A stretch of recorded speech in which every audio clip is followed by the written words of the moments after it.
Hey everybody, Johan Magnuson here, Big Swede BBQ, and today we're making one of my favorite appetizers on the Memphis Wood Fire Grill. Today we're grilling up some bacon wrapped scallops.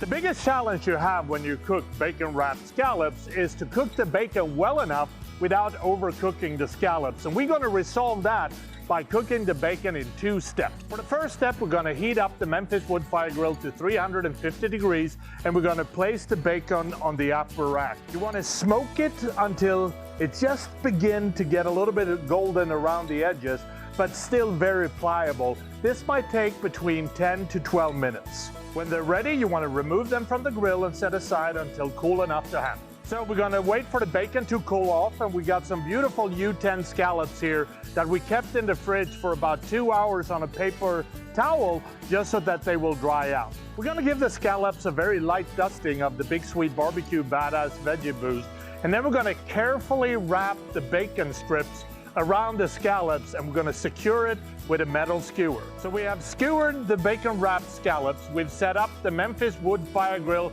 550 grill mode. So it's time to oil the grate and start grilling. We are going to cook the scallops, turning frequently until just cooked through, so about 6 to 7 minutes total. And that is how you make bacon wrapped scallops on the Memphis Wood Fire Grill.